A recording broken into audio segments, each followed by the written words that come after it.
The complete works of Swami Vivekananda, Volume 3, Section 4, Bhakti. Lecture delivered at Lahore on 9 November 1897. There is a sound which comes to us like a distant echo in the midst of the roaring torrents of the Upanishad, at times rising in proportion and volume, and at throughout the literature of the Vedanta. Its voice, though clear, is not very strong. The main duty of the Upanishad seems to be to present before us the spirit and the aspect of the sublime. Yet, behind this wonderful sublimity, there comes there come to us here and there glimpses of the poetry as we read. न तत्र सूर्यो भाति न चंद्र तारकम नेमा विद्युतो भान्ति कुतो ayam agneha. There the sun shines not, nor the moon, nor the star. What to speak of this Agni or fire? As we listen to the heart-stirring poetry of these marvelous lines, we are taken as it were off from the world of the senses, off even from the world of intellect, and brought to the world which can never be comprehended and yet which is always with us. There is behind even this sublimity another ideal following or has its shadow, one more acceptable, one more acceptable to mankind, one more of daily use, one that has to enter into every human or every part of human life, which assumes proportion and volume later on, and is stated in full and determined language in the Puranas. And that is the ideal of bhakti. The gem of bhakti are that are there already. The gems are even in the Samhitas. The gems a little more developed are in the Upanishad, but they are worked out in their daily details in the Puranas. To understand bhakti, therefore, we have got to understand these Puranas of ours. There have been great discussion of late as to their authenticity. Many a passage of the uncertain meaning has been taken up and criticized. In many places, it has been pointed out that the passages cannot stand the light of the modern science and so forth. But apart from all this discussion, apart from all the scientific validity of the statements of the Puranas, apart from their validity and or invalid geography, apart from their valid and invalid astronomy, and so forth, what we find for a certain traced out bit by bit almost in every one of these volumes is this doctrine of bhakti, illustrated, re illustrated, stated, and restated in the lives of the saints and in the lives of the king. It seems to have been the duty of the Puranas to stand as illustrations for the great ideal of the beauty, the ideal of bhakti, and this, as I have stated, is so much nearer to the ordinary man. Very few indeed are there who can understand and appreciate, far less live and move in the grandeur of the full blaze of the light of Vedanta. Because the first step for the pure Vedantist is to be a bihi, that is fearless. Weakness has got to be before a man dare to become a Vedantist, and we know how difficult that is. Even those who even those who have given up all connection with the world and have very few bondage to make them coward feel in the heart of their heart how weak they are at moments, at times how soft they become, how cowered down. Much more so is it when with a man who have an many bondage and have to remain as slaves to so many hundreds and thousand things inside of themselves and outside of themselves. Man ever movement Man every movement of whose life is dragging down slavery. To them, the Puranas come with the full or most beautiful message of bhakti. For them, the softness and poetry are spread out.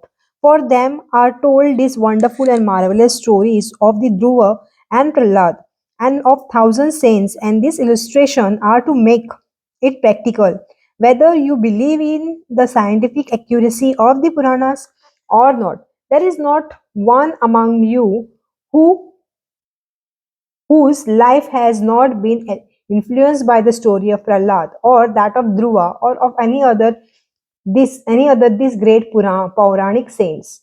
We have not only to acknowledge the power of Puranas in our own days, but we ought to be grateful to them as they gave us in the past a more comprehensive and better population popular religion than what the degraded later day Buddhism was leading us to. This easy and smooth idea of bhakti has been written and worked upon, and we have to embrace it in our everyday practical life. For we shall see as we go on how the idea has been worked out until bhakti becomes the essence of love. So long as there shall be such a thing as personal or material love, one cannot go behind the teachings of the Puranas. So long as there shall be the human weakness of learning or leaning upon somebody for support, these Puranas, in some form or other, must always exist. You can change their names, you can condemn those that are already existing, but immediately you will be compelled to write another Puran. If there arises amongst us a sage who will not want these old Puranas, we shall find that his disciples, within 20 years of his death, will make of his life another Puran. That will be all the difference. This is the necessity of the nature of man. For them only are there no Puranas who have gone beyond all human weakness and have become what is really wanted of the Paramhamsas. Brave and bold souls who have gone beyond the bondage of Maya, the necessities even of nature, the triumphants, the conquerors, the God of the world. The ordinary man cannot do without a personal God to worship. If he does not worship a God in nature, he has to worship either a God in a shape of a wife or a child or a father or a friend or a teacher or somebody else, and the necessity is still more upon human than men. The vibration of light may be everywhere. It may be in dark place since cat and other animals perceive it. But for us, the vibration must be in our plane to become visible. We may talk, therefore, of an impersonal being and so forth, but so long as we are ordinary mortals, God can be seen in man alone. Our conception of God and our worship of God are naturally, therefore, human. This body, indeed, is the greatest temple of God. So we find that men have been worshipped throughout the ages, and although we may condemn or criticize some of the extravagancies which naturally follow, we find at once that the heart is sound. That in spite of these extravagancies, in spite of this going into extremes, there is in essence there is a true, firm core, a backbone to the doctrine that is preached. I am not asking you to swallow without considering any old stories or any unscientific jargons. I am not calling upon you to believe in all sort of Vamachari explanation that explanations that unfortunately have crept into some of the Puranas, but not to be lost a reason for the existence of Puranas, and that is the teaching of Bhakti to make religion practical, to bring religion from its higher philosophical flights into the everyday life of our common human beings. The lecturer defined the use of material help in bhakti. Would a god man did not stand where he is, but it is useless to fight against existing fact.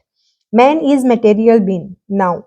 However, he may talk about spirituality and all that. Therefore, the material man has to be taken in hand and slowly raised until he becomes spiritual. In these days, it is hard for 99% of us to understand spirituality, much more so to talk about it. The motive power that are pushing us forward and the efforts we are seeking to attain are all material. We can we can only work in the language of Herbert Spencer, in the line of least existence, and the Puranas have the good and more sense to work in the line of the least resistance, and the successes that have been attained by the Puranas have been marvelous and unique. The ideal of bhakti is of course spiritual, but the way lies through material and we cannot help it.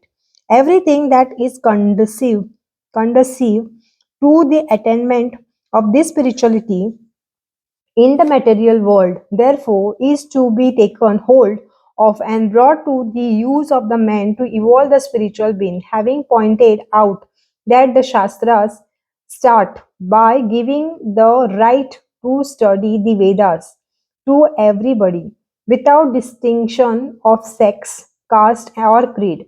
He claims that if if making a material temple helps a man more to love God, welcome. If making an image of God helps a man to attaining to this ideal of love, love bless Lord bless him and give him 20 such images if he pleases. If anything helps him to attain to that ideal of spirituality, welcome, so long as it is moral, because anything immoral will not help but will only retard. He traced the opposition to the use of images in the worship of in Indian party, at least to Kabir, but on the other hand showed that India has had great philosophers and founders of religion who did not even believe in the existence of personal God and boldly preached that to the people, but yet did not condemn the use of images. At best, they only said it was not a very high form of worship, and there was not one of the Puranas in which it was said that it was a very high form. Having referred historically to the use of image worship by the Jews in their belief that Jehovah resided in the chest, he condemned the practice of abusing idol worship merely because others said it was bad. Though an image or any other material form could be used if it helps to make a man spiritual, yet there was no one book in our religion which did not get clearer or clearly state that it was the lowest form of worship because it was worship through matter. The attempt that was made all over India to force this image worship on everybody, he had no language to condemn. What business had anybody to direct and dictate to anyone what he should worship and through what? How could any other man know through what he would grow, whether his spiritual growth would be by worshipping an image, by worshipping fire, or by worshipping even a pillar?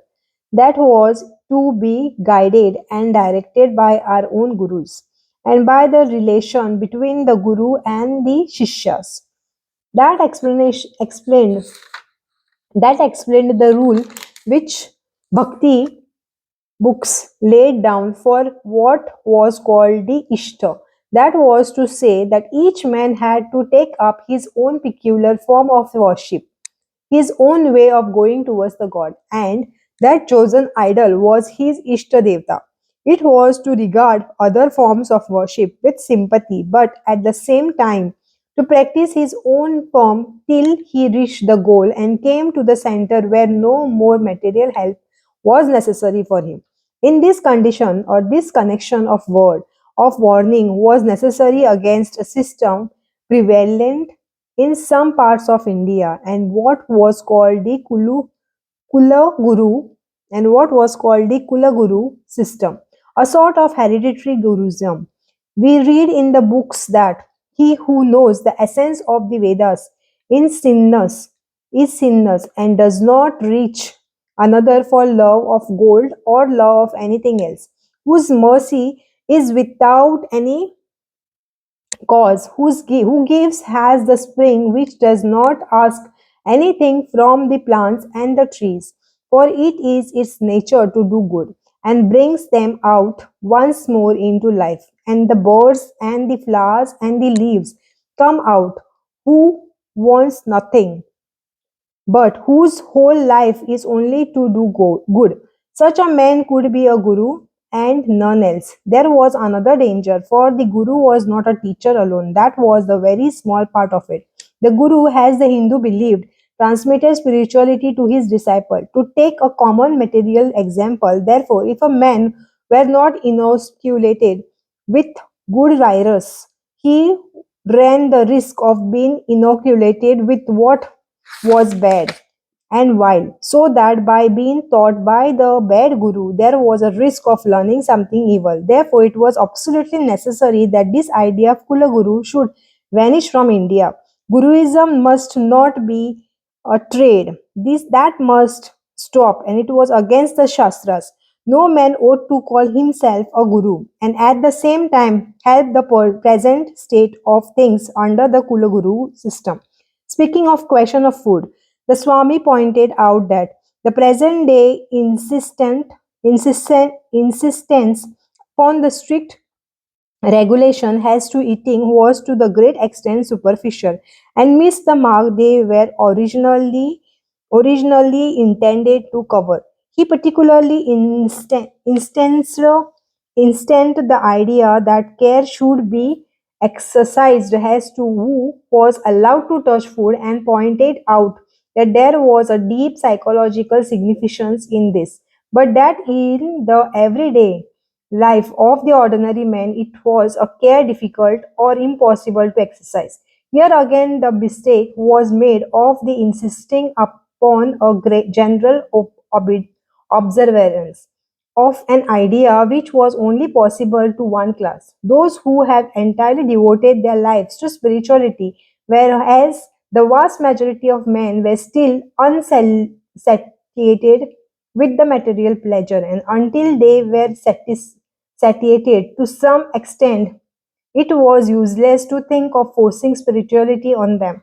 The highest form of worship that had been laid down by the Bhakta was the worship of men. Really, if there were to be any sort of worship, he would suggest getting a poor man or 6 or 12 as their circumstances would permit every day to their homes and serving them, thinking that they were Narayanas. He had seen charity in many countries, and the reason it did not succeed was that it was not done with a good spirit. Here, take this and go away. That was not charity, but the expression of the pride of heart to gain the applause of the world, that the world might know they were becoming charitable.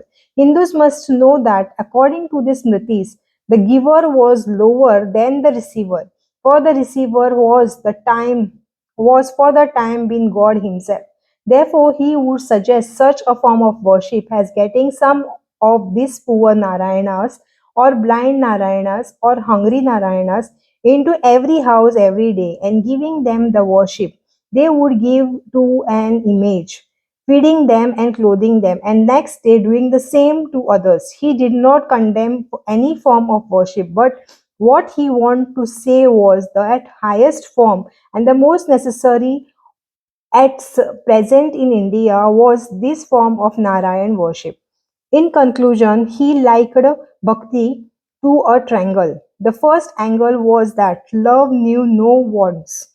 The second, that love knew no fear. Love for reward and service of any kind was beggar's religion, the shopkeeper's religion, and with very little of real religion in it. And let them not become beggars, because in the first place beggar was the sign of atheism. Foolish indeed in the is the man who living on the bank of Ganga digs a little well to drink water. So is the man who begs of God material object. The bhakta should be ready to stand up and say, I do not want anything from you, Lord, but if you need anything from me, I am ready to give. Love knew no fear. Had they not seen a weak, frail little woman passing through a street, and if a dog barked, she flew off into the next house. The next day she was in the street, perhaps with her child at her breast, and a lion attacked her.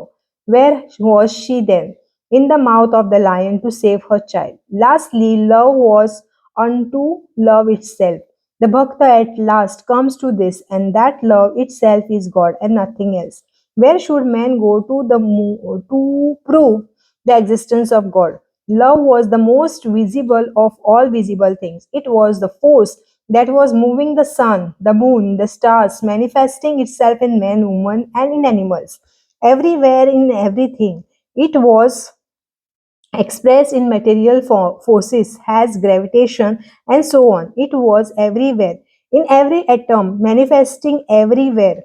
It was that infinite love, the only motive power of this universe, visible everywhere. And this was God Himself.